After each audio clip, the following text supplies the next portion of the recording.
there's different religions, there's different politics, there's different languages, there's so much differences in our world. And to me, what bothers me is I think we've gotten too focused on those differences of, oh, this is how we're different, this is what divides us, and quick to judge, whatever it might be. Versus for me, and just how I think that's what makes us beautiful. Like if we're all the same, it's kind of boring, you know? Rather, I want to create a space where regardless of these differences, how can we find common ground and connect on the things that make us all human? We all laugh in the same language. We all cry in the same language. We all really kind of want the same things. You know, we need to be part of the community. We want purpose and meaning. We want health, right? We want to provide for our families. So to me, that community is coming together and saying, where can we focus and how can we lovingly agree to disagree? We don't have to believe the same things to still have love for one another and to act in love. Welcome to the Outgrowing Podcast, where life is messy, but we always find meaning in it. Every week, we pull out the stories, the lessons, and the hidden gems. And then we ask the big question, keep it or kick it? If you're ready for real talk, brave steps forward. I'm your host, Lisa Begley, and you're listening to the Outgrowing Podcast. Let's jump right in. Okay, let me start with a question for you listeners. Have you ever built a life that looks meaningful on the outside, but you're quietly wondering if it still fits who you're becoming? Well, if so, let's ask this. How do you know when it's time to pivot? Not because something's broken, but because you've outgrown it. Hello, and welcome to the Outgrowing Podcast. I'm so glad you're here. This is a space where we talk about the moments that sort of quietly change us, right? The chapters we outgrow and the courage it takes to choose what fits now. I'm your host, Lisa Begley, and today's conversation is one I've been really looking forward to. She's a good friend of mine. My guest is McKensie Stanton, founder of World Changers, leadership and transformation coach, public speaker, wellness advocate, and the host of the Nomad CEO Podcast. But what intrigued me most about McKensie isn't the titles, right? And I know her beyond that. It's the way she integrates health, leadership, purpose, and impact into one evolving identity and gives herself permission to change as she grows.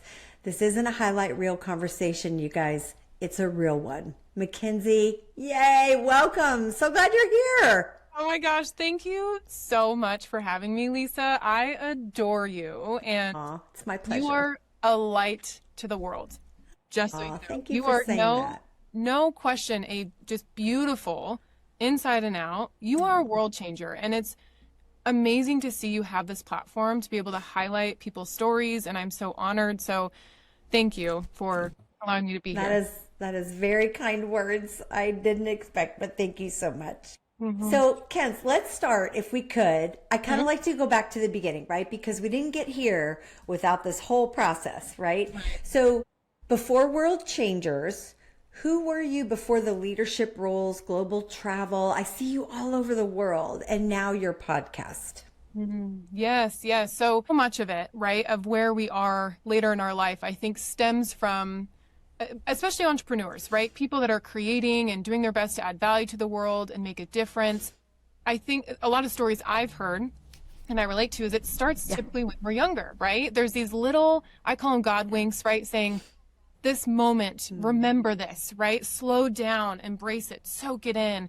And for me, I to where I am now, I look back at one of the most significant moments in my life. I was actually in junior high and I'm in Boise, Idaho, and we were in an auditorium, our auditorium at the school, and we were all watching a documentary together, which looking back kind of blows my mind that they shared this in junior high, but I don't know, maybe it's age appropriate or not, but I'm so glad that I saw it at that age. But it was a documentary called Child Soldiers. And it was, from what I remember, it was these guys that went to Africa and saw these children that were younger than me at the time. And they had videos of them having guns and being on these trucks and going to war and fighting and killing people, like just blow your mind kind of stuff, and talking about how they would be abducted from their families and recruited and, they'd have this sense of belonging doing these, terrible things, and their children, they just didn't know any differently. And oh my gosh, Lisa, when I say I was so mind blown that existed in the world. Yeah. I remember leaving school that day, standing out front of South Junior High in Boise, Idaho. And I think of those moments in the movies where, where it's like the person standing there and then the world's spinning around them and they're just like having this like crisis in their brain or this realization, right? And everything else is fast, but they're still. That's how I felt. Yeah. Because people are getting on the bus and I was like, looking back, I feel like God was speaking to me of like, this is part of the purpose in which I made you. And fast forward through the years, actually also in junior high was the first time I traveled. So I got a letter to travel overseas with an organization called People to People. Bless my mother. She raised all this money for me to go. And at 14, I went to Australia.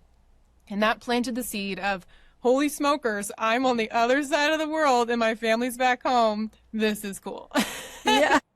I was with a bunch of students. And my teacher was a leader of the group. And so, a couple of those experiences were like, oh man, I want to see the world. It was an itch that started and I've never fully scratched it. I hope I never do, quite honestly. And yeah, I know I can segue into how that documentary is so much so, full circle in my life. Impactful.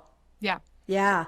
Yeah. So early on then, back kind of in that time frame and having visited Australia and just getting those experiences early on, what version of you were you trying, do you remember back, like what version of you were you trying to become early on? Was there something specific or you just were evolving? Yeah, good question.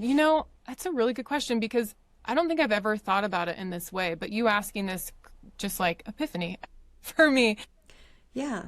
I've like battled, and this is not uncommon. I know I'm not the only one that battles this, but kind of the undertone of my life until my late 20s was just like chronic insecurity, just totally self-conscious and of my body image and how I looked and how I interacted with people and my worth, my value. Like that has been the root of so much of the mayhem I caused myself, right? It's just a poor self-image.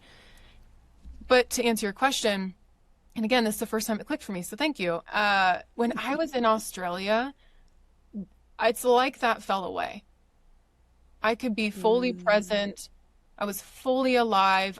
There was probably 35 or 40 students, and I won an award out of all of them. I was a female winner of this like ambassador of the trip or whatever the title was.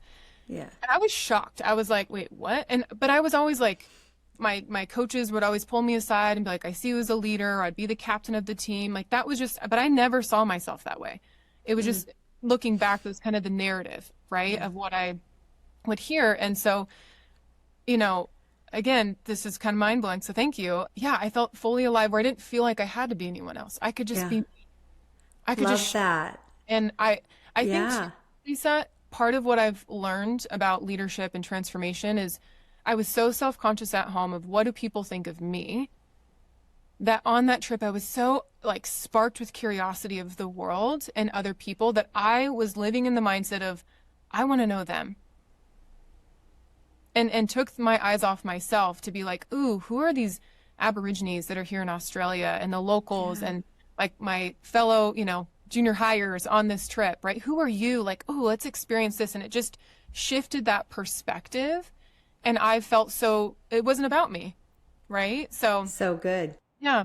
Yeah, that's a huge, huge impact to your experience, I love that. And that I think you kind of phrased it so well, like to shift your mindset from looking at yourself and worrying about what other people think and constantly being involved in that, kind of role playing in your own mind to shift it to others. And that, I hear this all the time, that if you really want to be successful at something, anything, you gotta genuinely, authentically be doing it for somebody else, to help somebody else. If you're really in it for yourself and the money and all of that, that will eventually come back to bite you, So you had that early on and you're so blessed because many people don't get that experience until later or don't figure it out, me included, right? So as you rolled forward We always talk about sock drawer moments and those quiet sort of realizations. I feel like that was one for you. Things that don't fit anymore. Was that your first kind of real sock drawer moment personally or professionally, or do you have something else that really also helped you pivot? Yeah, it was definitely a pivotal moment, no doubt about it. You know, that whole experience. I went to the UK the next year, and then Cool. another moment correlated with travel. Actually, I was in college. I was playing softball, and I was on student senate to like make money to pay for school and like grow my leadership. And I got a letter from that same organization to travel again. And now I was a young adult, right? And there was this narrative around my classmates of like, oh, I'm so excited once I graduate to start traveling the world. That was kind of what we talk about, like after school, this is the life we'll live. But getting that letter again, it was this like divine intervention in a way of like, oh, I'm an adult now. I have the autonomy to make my own decision of, do I want to go on another trip? And what would it look like if I now earned the money to go do that? Yeah. Well, long story short, I didn't actually end up going on that trip because it was still a lot more than a broke college kid, playing a sport and like studying and working kind of part-time could do. But it got me to think of, well, what would it look like if I didn't wait? Yeah. Like that question was so good of, instead of yes or no, it was like, how could I make this happen? What would it look like if I did this sooner? And I believe when we ask questions, that is an undertone, I would say, Lisa, of everything I look at is like, I just started asking myself different questions. Yeah. And therefore I had different answers in my life. Like we are living the answer of the questions that we've asked ourselves.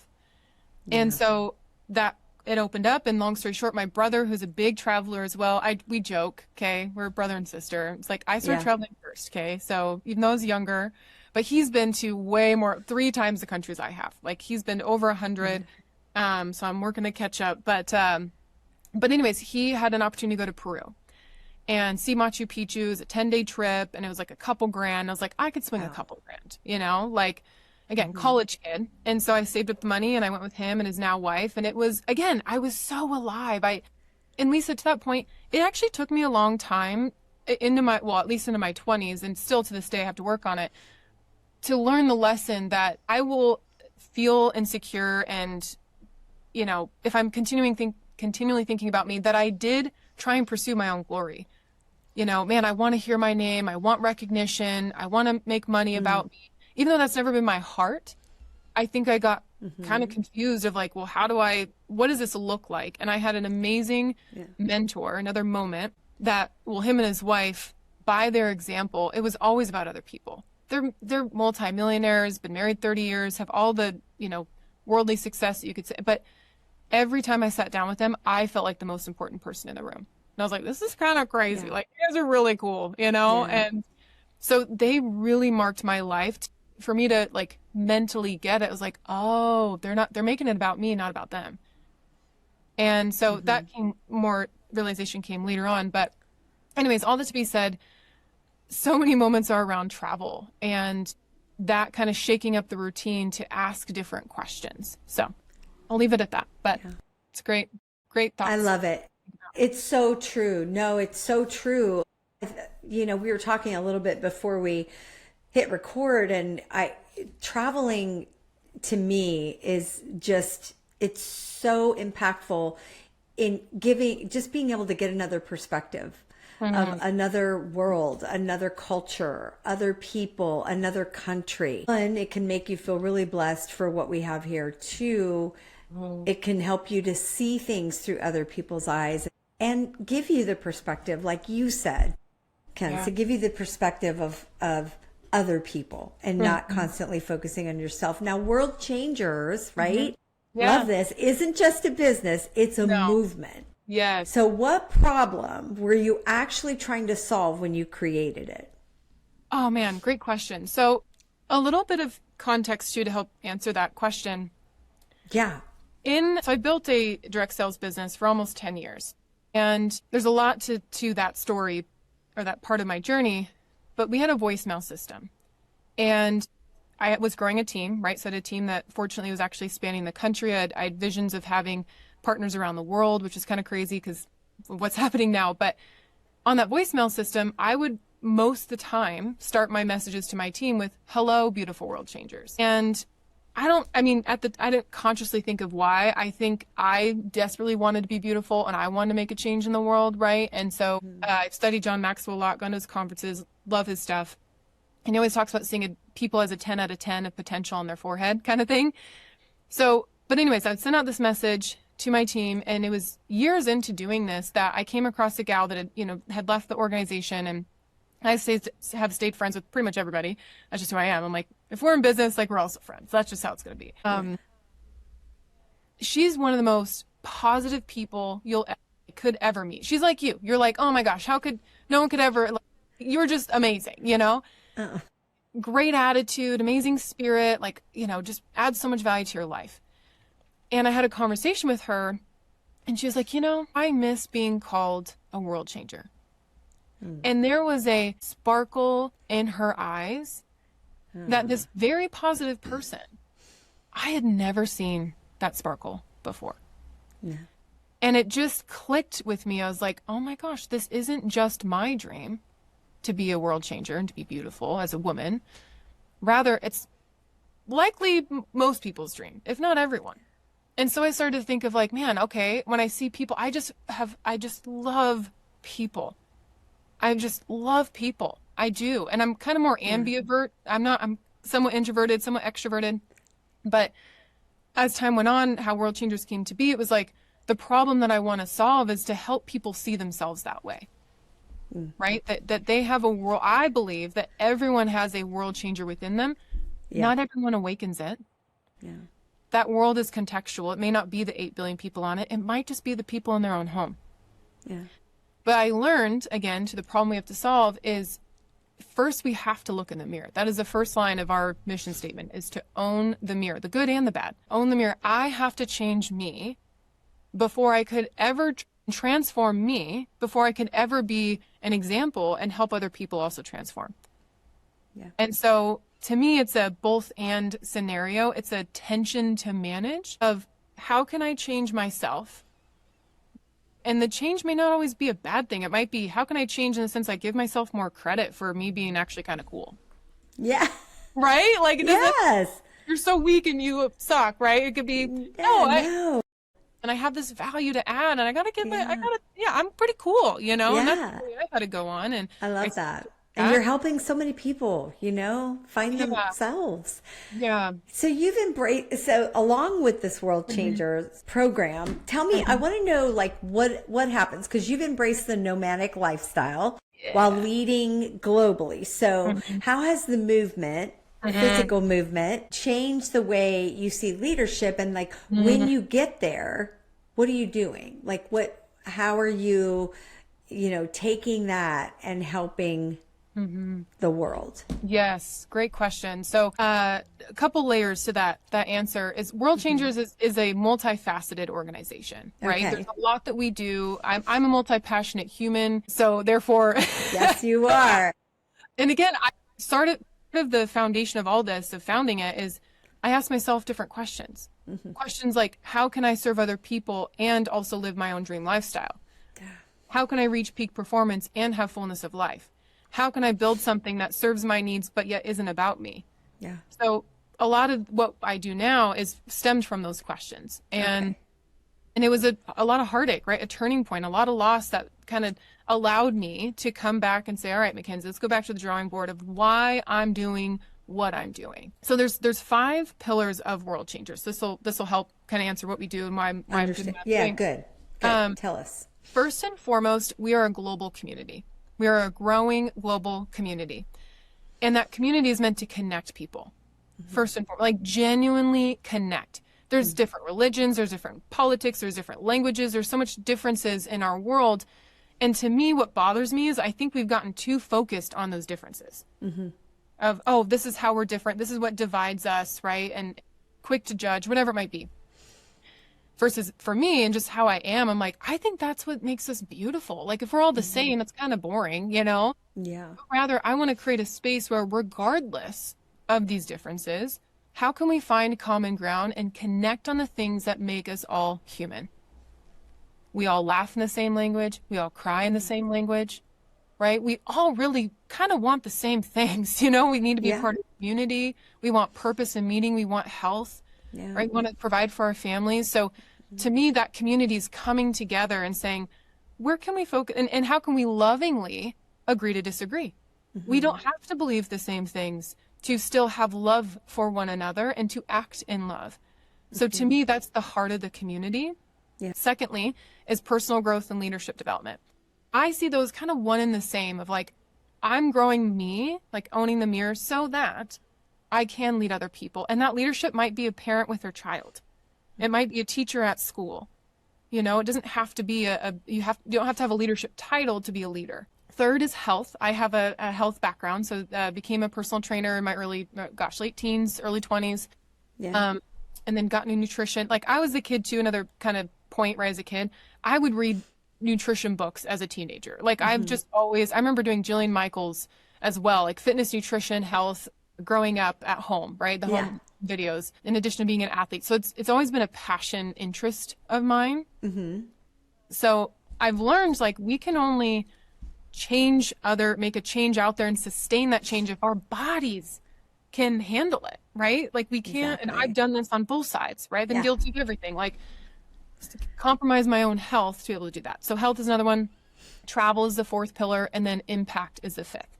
So how can we make it, again, not about us? So to answer all that, all of our programs hit at least a couple of those pillars, and one of our programs hits all five.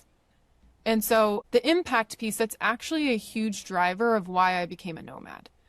Is another place I'd been in my early 20s. I went to Kenya and I spent a month there and I was so deeply impacted. Like it was my child soldier's dream, like trying to come to life. You know, I even had a GoPro, Lisa, at the time. This is when Ebola was a thing. And I remember like filming, you know, because they would like screen you for Ebola. Everyone back home was like, you're in Africa, that's wild. I'm like, I'm on the other side of the continent of where it's at. It's fine. But I remember trying to capture and like bring that experience home to people. So they could see and feel at least a little bit of what I saw and felt. But anyway, so now I stayed there. I ended up giving to this organization every month for 5 and actually maybe even 6 years, somewhere around there.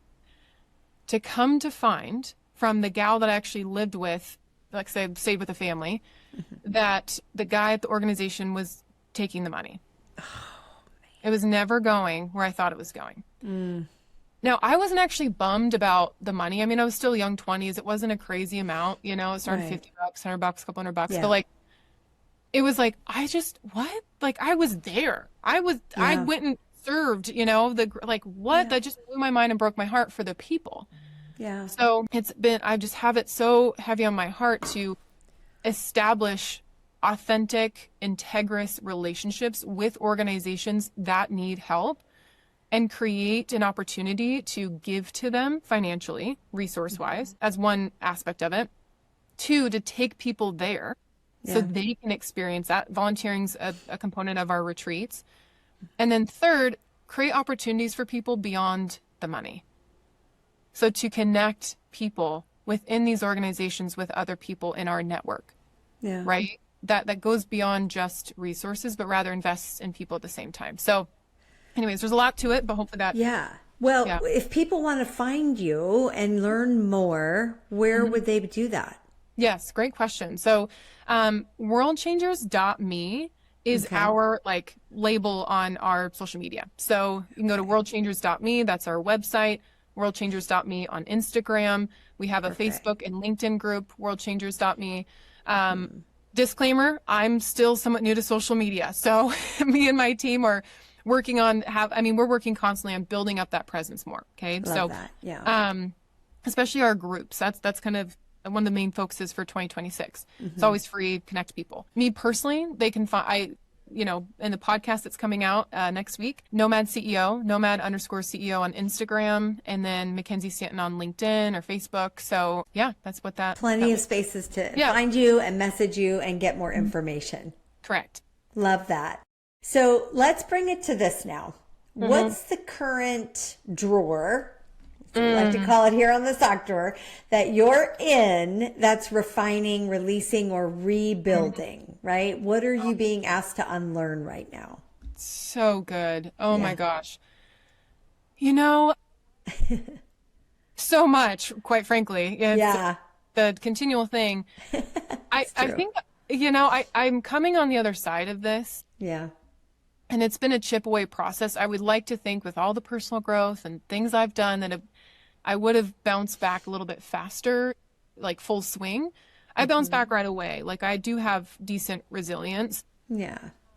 But I think because it's just kind of been the burden that I've bared in my life. And I'm not unique. This is a lot of people, if not most, with who I've worked with as well. But just my own self-image.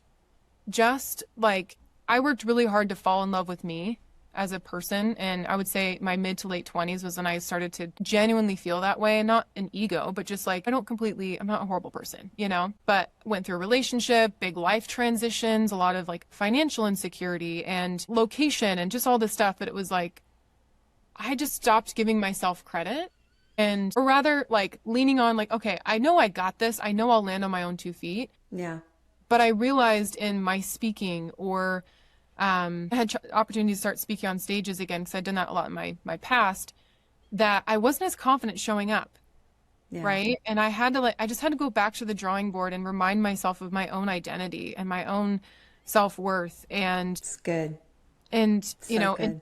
And I think part of what was delaying that kind of come back to this groove transition was there's just a lot up in the air in my life, like founding, an organization that the vision is so big, so much bigger and beyond me. I'm a leader. I work with leaders. And yet I'm not the guru. Like I am the facilitator of this and I'm learning so much. Yeah. Right. Especially going into different cultures. I'm not coming in and be like, hey, I know it all and I'm going to change your world. That's not the heart of it. It's like, no, you have a world changer in you. What do you believe will change the world? Yeah. Let me learn from you. Let's find that common ground and continue to grow together. That's very much so my heart. Mm-hmm. But I would say the sock drawer is just like continuing to, I'll say this, the phrase peaceful productivity has been ringing in my ears, especially these last few days. Yeah. Of like, I don't need to produce to perform, right? Or necessarily with pressure, even though there's always a lot to do. Yeah. It's coming from a place of peace and purpose, right? Yeah. So that's what I would say. Love it. That's a great answer. So listen, I told you before we hit record, every time in Sock Drawer, we do this 60-second drawer dash, right? These are quick, instinctive answers, no overthinking. Okay. I'm just going to throw them at you and you're going to answer the first thing that comes. Get ready. Yes, I love it. I love it. Okay. Yeah, stretch it out. You got this. Okay, you ready? Here we go. Morning routine or move first, then think? Move first. One habit you'll never give up? Reading the Bible. A book that shifted how you lead? Awaken the Giant Within by Tony Robbins. I love that. By who? Tony Robbins. Okay. Something people misunderstand about you? I'll just say the first thing of me starting World Changers is I think some people think that it's like an ego thing. It's really not. Okay. I love that. City that surprised you? Ella, Sri Lanka. What grounds you when everything feels loud? Prayer. Coffee, tea, or neither? Still coffee. Yes, that's my girl. I love it. Me too, sister. I mean, all day if I could, if my health wouldn't, fall apart. So we always end with a tiny dare where I ask my guest, what's one small brave step someone listening today could take if they're feeling misaligned or unsure of what's next? What would you recommend? Great question. Book a trip. Just do it. Just do it. Yeah. Just do it. Yes. And you won't be sorry. No, you won't. You're going to meet a version of yourself that you are desperately seeking. I would dare you to try it. And it doesn't have to be a lavish trip. No one has to, well, depending on the context of the person, if you have a family, like let them know, but people don't have to know where you're going. You don't have to post about it on social media. You can, but like do it for you. Do it for your own soul. I mean, when was the last time you've done that? Yeah. And again, it doesn't have to be far. It could be domestic if they're in the US. Doesn't have to be fancy, but just book. I was going to say, just, I mean, you could literally just go to the beach for a couple hours it's a couple hours away, go maybe wherever, I don't know, just someplace that gets you away and book it and take the time, whether it's by yourself or to experience the atmosphere and the culture and the environment. You know, I appreciate that. McKensie, thank you truly for bringing honesty, depth, and thoughtfulness to this conversation. You are truly a world changer. And your work, it reminds us that leadership isn't about holding it all together. It's about knowing when to kind of take a step back and realign. And for those listening, you'll find McKensie and her work, first of all over the world, but also linked in the show notes. And she gave you some information earlier. So follow her, find her, reach out to her. She'll be happy to answer any questions. And if this episode stirred something in you, sit with that. You don't need to have all the answers today. Just the willingness to notice what no longer fits. I'm Lisa Begley. This is the Sock Drawer Podcast. Until next time, stay brave and take that one brave step. We'll see you soon. All right, Sock Drawer family, that's a wrap on today's Drawer Dump. Big thanks to our guests for sharing their story and their heart with us. Until next time.